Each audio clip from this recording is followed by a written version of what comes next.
ଗୋଟିଏ ଜଙ୍ଗଲରେ ବୁଢ଼ା ସିଂହଟିଏ ବସବାସ କରୁଥିଲା। ଅନେକ ଦିନରୁ ସେ ରୋଗରେ ପଡ଼ି ବହୁତ ଦୁର୍ବଳ ହୋଇଯାଇଥିଲା। ଆଗ ଭଳି ସେ ଆଉ ଶିକାର କରିପାରୁନଥିଲା। ସେ ବୁଢ଼ା ହୋଇଯାଇଥିଲା ଓ ରୋଗରେ ପଡ଼ି ଦୁର୍ବଳ ହୋଇଯାଇଥିବାରୁ ସେ ଚିନ୍ତାରେ ପଡ଼ିଯାଇଥିଲା କି କେମିତି କିଛି ନ ଖାଇ ନ ପିଇ କେମିତି ବଞ୍ଚିବ। ତାପରେ ତା ମନରେ ଗୋଟିଏ ଉପାୟ ଆସିଲା। ସେ ଗୋଟିଏ କୁଆକୁ କହି ରୋଗରେ ପଡ଼ିଥିବାର ଖବର ଜଙ୍ଗଲର ସମସ୍ତ ପଶୁପକ୍ଷୀଙ୍କୁ କହିବା ପାଇଁ କହିଲା। ଶୁଣ ଶୁଣ, ସିଂହ ମହାରାଜ ରୋଗରେ ପଡ଼ି ବହୁତ ଦୁର୍ବଳ ହୋଇଯାଇଛନ୍ତି। ସେ ଆଉ କିଛି ଦିନର ଅତିଥି। ଜଙ୍ଗଲର ପଶୁପକ୍ଷୀଙ୍କୁ ଜଣା ନଥିଲା କି ଏଇଟା ହେଉଛି ସିଂହର ଗୋଟିଏ ମନ୍ଦ ଯୋଜନା। ସିଂହ ରୋଗରେ ପଡ଼ିଥିବା ଖବର ଶୁଣି ତାର ଭଲ ମନ୍ଦ ବୁଝିବା ପାଇଁ ସମସ୍ତ ପଶୁପକ୍ଷୀ ତାର ଗୁମ୍ଫାକୁ ଯିବାକୁ ଲାଗିଲେ।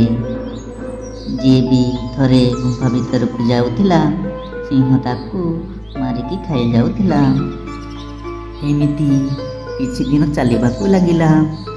ସେହି ଜଙ୍ଗଲରେ ଗୋଟିଏ ଚତୁର ବିଲୁଆ ବାସ କରୁଥିଲା।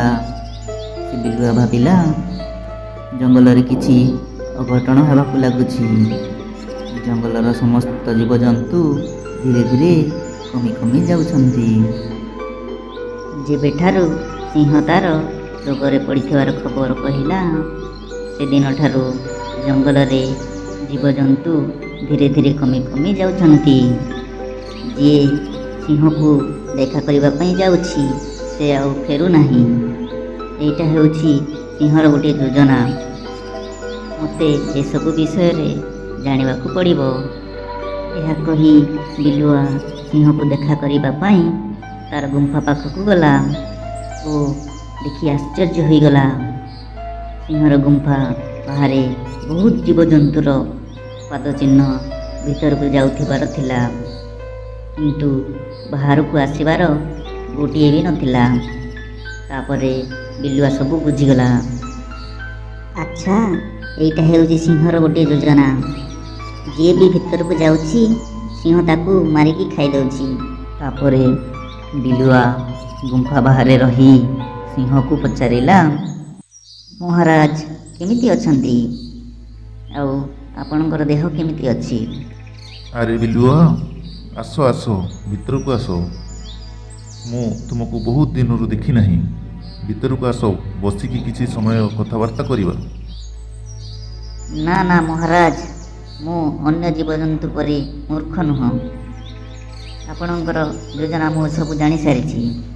ଭିତରକୁ ଯାଇ ମୁଁ ମରିବା ପାଇଁ ଚାହୁଁନାହିଁ। ମୁଁ ଏବେ ଯାଇ ସମସ୍ତ ଜୀବଜନ୍ତୁଙ୍କୁ କହିଦେଉଛି ଆପଣ ପୁରା ସୁସ୍ଥ ଅଛନ୍ତି। ଆରେ ନା ନା ବିଲୁଆ, ସେମିତି କର ନାହିଁ। ମୁଁ ଭୋକରେ ମରିଯିବି।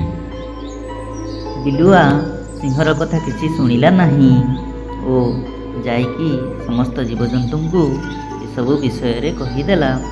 ତାପରେ କିଏ ବି ସିଂହର ଗୁମ୍ଫାକୁ ଆଉ ଗଲେ ନାହିଁ।